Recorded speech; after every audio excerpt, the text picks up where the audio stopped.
नमस्कार दोस्तों, मैं हूं गौरव और आप देख रहे हैं मार्केट रिपोर्ट। आइए बात करते हैं नेचुरल गैस नाइमैक्स की। अभी ये 5 मिनट के टाइम फ्रेम के साथ मैंने नेचुरल गैस नाइमैक्स का चार्ट लगाया हुआ है और इसमें जिस तरीके की मूवमेंट हमें लास्ट ट्रेडिंग सेशन में देखने को मिली है उसको लेकर हम बात करेंगे और फिर हम बात करेंगे कि आने वाले टाइम में क्या सपोर्ट और रेजिस्टेंस लेवल हो सकते हैं और उनको देखते हुए हमारा क्या व्यू बन रहा है, इसमें बाइंग का बन रहा है, सेलिंग का बन रहा है या फिर मार्केट में थोड़ा हमें वेट करना चाहिए एक एंट्री लेने के लिए। और उन चीज़ों पर भी बात करेंगे कि अगर आपकी ऑलरेडी एक कोई पोजीशन आप होल्ड किए हुए हैं बाइंग या सेलिंग में, तो दोनों को लेकर आप किस तरीके से मार्केट में ट्रेड कर सकते हैं जिससे आपका प्रॉफिट जो है वो मैक्सिमम हो सके और लॉस जो है वो मिनिमम हो सके। तो आइए शुरू करते हैं। देखिए दोस्तों, यहाँ पर मार्केट था, बिल्कुल ही एक डल ट्रेडिंग चल रही थी। एक बहुत ही छोटी सी रेंज में ट्रेड कर रहा था मार्केट। एक थोड़ी सी करेक्शन आई, मार्केट ने ऊपर जाने की कोशिश की, वहाँ पर थोड़ा स्टेबल होने की कोशिश की, फिर से ऊपर गया। पर सडनली हमने देखा कि मार्केट में एक प्रेशर बनना शुरू हुआ और मार्केट लगातार नीचे गिरता रहा और नीचे गिरते गिरते उसने 2.45 का भी लेवल ब्रेक कर दिया। पर वहाँ से इसमें थोड़ा सा एक सपोर्ट मिला है जो अभी ये करंटली 2.50 के आसपास कहीं ट्रेड कर रहा है मार्केट। पिछले कुछ एक दो ट्रेडिंग सेशन पहले हमने इसमें ऐसा देखा था कि मार्केट ने एक बहुत ज़बरदस्त करेक्शन दिखाई थी और उसके बाद इसने ऊपर जाने की भी कोशिश करी। फिर मार्केट वापस आज हमें एक करेक्टिव मोड में नज़र आया। आइए थोड़ा सा टाइम फ्रेम बढ़ाते हैं, समझने की कोशिश करते हैं कि किस तरीके का वो ट्रेंड था। यहाँ हम देख रहे हैं कि एक करेक्शन, छोटी सी एक अपसाइड डाउन साइड का मोमेंटम इसमें बनता रहा बहुत ही नैरो रेंज में। फिर ये इस तरीके से भी मार्केट थोड़ा सा सपोर्ट लेके ऊपर के साइड इसने थोड़ा सा बाउंस किया है 15 मिनट के चार्ट पे। देखिए टाइम फ्रेम आपको ज़रूर ध्यान में रखना चाहिए। जब भी आप ये चार्ट को अगर कंसिडर कर रहे हैं तो आपको टाइम फ्रेम ज़रूर ध्यान में रखना चाहिए कि कौन से टाइम फ्रेम पे इसने बाउंस करा है। अगर डेली चार्ट पे कर रहा है तो आपका एक अलग व्यू बनेगा, 5 मिनट पे अगर बाउंस कर रहा है तो एक अलग व्यू बनेगा। आइए चलते हैं 1 घंटे के चार्ट पे। यहाँ पर आप जो देख रहे हैं जिस तरीके का ये यहाँ एक तेज़ी आई मार्केट में, इस तरीके से ये यहाँ पर मार्केट क्लोज हो गया। देखिए मार्केट जो क्लोज हुआ था ये था हमारा लास्ट एक्सपायरी का टाइम, ये जो आप चार्ट्स पे देख रहे हैं। उसके बाद ये जो करंट कॉन्ट्रैक्ट चल रहा है वो यहाँ पर चल रहा था। थोड़ी सी इसमें करेक्शन आई है, थोड़ी यहाँ पर मार्केट अभी अपने इस लो के आसपास एक फिर से एक सपोर्ट लेकर मार्केट ने ऊपर सस्टेन करने की कोशिश की है। तो कहीं ना कहीं एक अगर ये यहाँ से टर्न करता है तो एक डबल बॉटम जैसा एक फॉर्मेशन बन सकता है, पर अभी वो कहना मुश्किल है। उसके लिए एक जो बाइंग है वो कंफर्म होनी ज़रूरी है। देखिए जब भी मार्केट में एक ट्रेड होता है, एक करेक्शन आती है, मार्केट बाउंस करता है, एक और करेक्शन आती है, फिर वो बाउंस करता है इस तरीके से। मतलब एक ही प्राइस के आसपास मार्केट ने 2 बार उसे टेस्ट करा और वहाँ से मार्केट ऊपर की तरफ जाने लग गया। इसकी कंफर्मेशन कब आएगी? जब ये इस हाई को ब्रेक करके ऊपर जाने लगेगा। अभी ये इस तरीके का है, यहाँ पर मार्केट था, यहाँ ऊपर गया, ऊपर के लेवल पे यहाँ पर रहा, फिर वहाँ से एक और करेक्शन। ये डबल टॉप का फॉर्मेशन सपोर्ट ज़रूर ले रहा है पर यहाँ से नीचे ही जाएगा या ऊपर आएगा, यहाँ कोई ट्रेड करना नहीं बनता आपका। यहाँ पर इस तरीके से आप डिसीज़न ले सकते हैं कि आप थोड़ा सा वेट करें और इस चीज़ का वेट करें कि अगर ऊपर जाना है तो क्या इस प्राइस को ये ऊपर में ब्रेक कर पाएगा या नहीं। ये बहुत ही इंपॉर्टेंट है आपके लिए। ठीक है, आइए चलते हैं 4 घंटे के टाइम फ्रेम पे, वहाँ समझने की कोशिश करते हैं कि किस तरीके का हमें एक व्यू मिल रहा है। यहाँ से करेक्शन कंटिन्यू थी मार्केट में, थोड़ा सा एंड होते होते जो मेरे ख्याल से लास्ट ट्रेडिंग सेशन था उससे एक दिन पहले मार्केट में एक बाइंग आई थी, बाउंस करा था मार्केट ने और उसके बाद करंट कॉन्ट्रैक्ट हम देख रहे हैं यहाँ पर ट्रेड कर रहा है, करेक्शन है, बाइंग आई थोड़ी सी, फिर से मार्केट करेक्ट हुआ, अभी लोअर लेवल से थोड़ा सा बाउंस करने की कोशिश कर रहा है, 2.50 के आसपास कहीं ट्रेड कर रहा है। कोई बहुत ज़्यादा अभी इसमें मूवमेंट हमें नज़र नहीं आ रही है। एक बार डेली चार्ट्स की तरफ चलते हैं, वहाँ समझने की कोशिश करते हैं। यहाँ पर देखिए दोस्तों, बहुत टाइम से मार्केट में नेचुरल गैस का जो प्राइस था वो एक रेंज में ट्रेड कर रहा था। ऊपर में हम इसे $2 के आसपास और नीचे में $1.6 के आसपास इस रेंज को हम कंसिडर कर रहे थे। इस रेंज को इसने कब ब्रेक करा है? जब यहाँ पर ये अगस्त के स्टार्टिंग में इसने इस रेंज को ब्रेक करा और वहाँ से इसमें एक तेज़ी हमें देखने को मिली। पर वहाँ से फिर जो एक करेक्शन आई है अभी कुछ दिनों पहले, वो एक बहुत ज़बरदस्त करेक्शन थी। मार्केट में एक करेक्शन काफ़ी तेज़ आई उसके बाद एंड होते होते इस कॉन्ट्रैक्ट ने एक बाइंग दिखाई और लास्ट ट्रेडिंग डे में एक छोटी सी एक करेक्शन दिखा दी। उसके बाद ये नेक्स्ट कॉन्ट्रैक्ट शुरू हो रहा है, अभी फ़िलहाल इसमें सेलिंग ही चल रही है। आगे का टाइम कैसा रहेगा उसके लिए हम एक एनालिसिस करते हैं कि सपोर्ट रेजिस्टेंस लेवल क्या व्यू है, कौन से प्राइस के बाद हमें बाइंग या सेलिंग करनी चाहिए, इस तरीके का हमारा एक व्यू बनता है। आइए चलते हैं वापस हम 1 घंटे के टाइम फ्रेम पे, वहाँ पर हम कुछ समझने की कोशिश करते हैं। देखिए दोस्तों, यहाँ मैंने अभी बताया था आपको, मैं दोबारा से रिपीट कर देता हूँ एक बार। जिस तरीके का ये फॉर्मेशन बन रहा है बिल्कुल इसी चीज़ की मैं बात करता हूँ। फिर से एक करेक्शन है जो मार्केट को यहाँ तक ले आई, ठीक है। आप इस चीज़ को उस तरीके से भी आप समझना कि ऐसा क्यों होता है। देखिए यहाँ तक मार्केट आया, यहाँ से थोड़ा सा एक बाउंस करने की कोशिश करी मार्केट ने, वापस इस लेवल पे आ गया, यहाँ पर फिर एक हमें बाउंस आता हुआ नज़र आता है। और उसके बाद जब ये जो इसने रेजिस्टेंस लेवल बनाया था ये इसे ब्रेक कर देगा ऊपर की साइड में, तो वो कहीं ना कहीं हमारे लिए एक पॉजिटिव साइन होगा मार्केट के एक अप ट्रेंड के लिए। अब ऐसा होता क्यों है, देखिए बहुत सिंपल सी चीज़ है, मतलब ये मैं समझाने के लिए आपको सिर्फ बता रहा हूँ। मार्केट में करेक्शन आई, यहाँ पर बायर्स एक्टिव थे, यहाँ पर बहुत सारे ऐसे बायर्स थे। दो चीज़ें होती हैं कि जिन्होंने पहले से बाइंग कर रखी हो उनकी पोजीशन कहीं ना कहीं यहाँ पर ट्रिगर होके ख़त्म होने लग जाती है। बाइंग कर रखी थी, सेलिंग होने लगी उनकी, मतलब फंड्स की शॉर्टेज हो गई, कुछ ये पैनिक में आ गए कि मार्केट जो है लगातार गिरता जा रहा है, तो उनकी बाइंग की पोजीशन ख़त्म हो गई, उन्होंने सेल कर दिया, वो मार्केट से बाहर हो गए।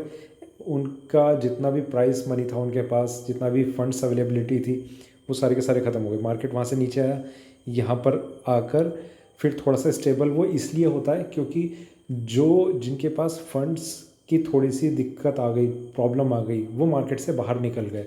जिन्होंने होल्ड करके रखा उन्होंने थोड़ी सी और कोशिश ऐसी करी कि अभी मार्केट में बने रहते हैं, या फिर ये हो सकता है कि फ्रेश बाइंग वहाँ पर आनी शुरू हो गई क्योंकि मार्केट में एक थोड़ा सा एक गिरावट की जो स्पीड थी, जो डाउन ट्रेंड की जो स्पीड थी, वो कहीं ना कहीं धीरे होती हुई चली गई, वॉल्यूम कम होता हुआ चला गया। मार्केट में यहाँ से फिर एक बाउंस आया छोटा सा, जो बायर्स थे उन्होंने ख़रीदना शुरू करा, ऑब्वियसली तब थोड़ा सा मार्केट थोड़ा ऊपर जाएगा। मार्केट ऊपर गया, वहाँ से फिर वापस एक सेलिंग आई, मतलब वो सेलिंग आनी ज़रूरी नहीं है बट इन केस सेलिंग आती है क्योंकि कहीं ना कहीं हमें सेलर्स भी रेडी मिल जाते हैं कि वापस अगर ये प्राइस आएगा तो हम सेल करेंगे। सेलर्स रेडी मिले, फिर यहाँ पर मार्केट आ गया, यहाँ पर फिर से जो बायर्स थे उन्हें एक चीज़ लगी कि फिर से वही प्राइस है जिस पर हमने ख़रीदा था, वही प्राइस हमें फिर से मिल रहा है, यहाँ पर हमें ख़रीद लेना चाहिए। उन्होंने ख़रीदा। बात ये होती है, मैं ये नहीं कह रहा कि यहाँ से मार्केट को नीचे ही चले जाना चाहिए था, वो चीज़ अभी हम सिर्फ देख रहे हैं, अभी हम सिर्फ उस चीज़ को ऑब्ज़र्व कर रहे हैं कि ट्रेंड किस तरीके से एक फॉर्मेशन ले रहा है।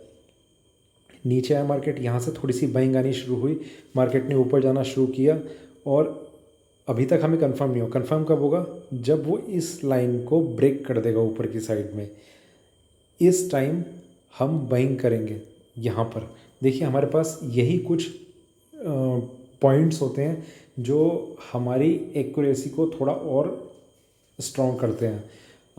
मतलब यहाँ पर ये चांसेस ज़्यादा बन जाते हैं कि बायर्स जो हैं वो दूसरी बार उसी प्राइस पे एक्टिव हो गए थे, और इस बार जब वो एक्टिव हुए हैं तो उन्होंने जो सेलर्स जहाँ पर थे उस पॉइंट को भी ब्रेक कर दिया, तो वो कहीं ना कहीं ये साइन हमारे लिए काफ़ी पॉजिटिव होता है। इसलिए डबल फॉर्मेशन को, डबल बॉटम को इस तरीके से समझा जाता है कि वहाँ से मार्केट एक टर्न ले सकता है। तो अब देखिए 2.52 का ये प्राइस चल रहा है, यहाँ ये सेलिंग थी, ये बाइंग आई, ये सेलिंग आई, अब यहाँ से मार्केट टर्न करने की कोशिश कर रहा है। हमारे लिए जो सबसे सही प्राइस होगा वो है 2.60, इसके ऊपर ही हमें बाइंग करनी चाहिए। देखिए मैं आपसे एक चीज़ और बताता हूँ, जब हम ये बाइंग करेंगे तो हमारा एक जो सबसे सही स्टॉप लॉस होगा वो यहीं का होगा। इंट्राडे में कहीं पर हो सकता है कि कहाँ कहाँ हमें स्टॉप लॉस लेना है, कहाँ का नहीं लेना, पर ये हमारे लिए स्टॉप लॉस बहुत सही होगा। 2.45 या जो भी ये प्राइस था वो आप देख लीजिएगा कि कौन सा प्राइस है, तो ये हमारा स्टॉप लॉस हो जाएगा और यहाँ पर हम बाइंग में एंटर कर जाएंगे। मैं ये नहीं कह रहा कि उसके बाद मार्केट एकदम से ऊपर चला जाएगा, और भी फैक्टर्स इन्वॉल्व होंगे इस चीज़ में। कई पैरामीटर से देखा जाएगा कि आगे हमें कितने स्ट्रांगली हम इस चीज़ को कंसिडर कर रहे हैं कि ये अप ट्रेंड जो है वो कंटिन्यू रह सकता है या फिर कहाँ कहाँ पर उसे रुकावट आएगी। ये एक चीज़ है जो हमें समझनी चाहिए, क्योंकि जैसा चार्ट से नज़र आ रहा है उसी को मैं एक्सप्लेन कर सकता हूँ। और कोई अब बाइंग आएगी, फिर क्या पैरामीटर्स हमें हमारे सामने आएंगे, क्या नहीं आएंगे, वो जैसे आएंगे मैं उस पर भी एक्सप्लेन करने की कोशिश करूँगा। ठीक है, तो पहली चीज़, बाकी सारे लेवल्स को छोड़ के 2.60 अगर ब्रेक होता है तो आपको इसमें बाइंग में एंटर कर लेना चाहिए। अब आप उसके बाद ट्रेड किस तरीके से कर सकते हैं? आपका ट्रेड करने का तरीका हो सकता है 2.60 पे आपने बाइंग करी, आप मल्टीपल क्वांटिटी में आप एंटर करेंगे। ये सबसे पहला एक स्ट्रेटेजी में एक बेनिफिट आपको मिलता है कि आप अगर मल्टीपल क्वांटिटी में ट्रेड करते हैं तो आपके पास एक ऑप्शन अवेलेबल रहता है कि आप पार्शियली प्रॉफिट बुक कर सकते हैं या लॉस बुक कर सकते हैं। आपने मान लीजिए 2.60 में एंटर कर लिया लॉन्ग पोजीशन में, मार्केट यहाँ से थोड़ा सा ऊपर गया, मान लेते हैं 2.65 तक चला गया, आप अपनी आधी क्वांटिटी बिल्कुल ऑन द स्पॉट वहीं पर सेल आउट कर देंगे और आधी क्वांटिटी को आप फिर एक फ्री माइंड से ये डिसीज़न ले सकते हैं कि अब आगे आपको किस तरीके से मूव करना है। आपको जो बाकी की रिमेनिंग क्वांटिटी है उसको आपने होल्ड करना है, कंटिन्यू रखना है, या फिर स्टॉप लॉस ट्रेल करना है, या फिर आपको एक स्पेसिफिक टारगेट की तरफ आपने अपना वो प्राइस लगाया हुआ है कि ये यहाँ पर प्राइस आएगा तो एग्जीक्यूट हो जाएगा मेरा ट्रेड। वो आप जिस तरीके से फिर आप सोच सकते हैं। उसका रीज़न ये आप फ्री माइंड से क्यों हो चुके होंगे, क्योंकि आपने पार्शियल प्रॉफिट बुक कर लिया। ये कंडीशन जब आपकी आ जाएगी ना तो आपको कोई कोई ट्रेड ऐसा मिलेगा आप उसमें बम्पर प्रॉफिट कमा सकते हो। उसका भी मैं आपको रीज़न बता देता हूँ। एक एग्जांपल ले लेते हैं बहुत छोटा सा। ये 100 रुपीज़ का प्राइस है, ये 110 का है। यहाँ पर हमें लगा कि इस प्राइस पे हमें बाइंग कर लेनी चाहिए। हमने क्वांटिटी ख़रीद ली 10 हमारी क्वांटिटी है। ये 110 से 115 चला गया, यहाँ पर हमने 5 क्वांटिटी सेल कर दी। ठीक है, ये अब यहाँ पर हम ये सोच सकते हैं कि हमने स्टॉप लॉस लगाया है 100 का। ठीक है, ये हमने लगा रखा था, वापस 100 जाएगा तो आपको सिर्फ 2.5 पॉइंट्स का लॉस होगा ऑन एन एवरेज। ठीक है, 5 पॉइंट आप यहाँ कमा चुके हो, 10 पॉइंट का आपको लॉस हो जाएगा। तो अल्टीमेटली पूरी क्वांटिटी पे आपको 2.5 पॉइंट्स का लॉस होगा। तो और अगर आपको प्रॉफिट होता है, 5 पॉइंट आप कर ही चुके हो, इससे और ऊपर जाता है, मान लीजिए 120 पे आपने रिमेनिंग क्वांटिटी से एग्ज़िट किया तो आपको 15 पॉइंट का प्रॉफिट होता है। 5 यहाँ 10 उसमें। ठीक है, 15 या फिर शायद 7.5 कहना चाहिए मुझे, 7.5। ठीक है, तो ये आपके लिए एक बेनिफिट है। आपको लॉस हो रहा है 2.5 का, आपको प्रॉफिट हो रहा है 7.5 का। और भी तरीके हो सकते हैं। दूसरा तरीका ये हो सकता है कि आपने जहाँ बाइंग करी है आप अपना स्टॉप लॉस ट्रेल करके 100 की जगह उसे आपने 105 कर दिया हो, मतलब जहाँ भी आपको ठीक लग रहा हो 107 कर दिया हो।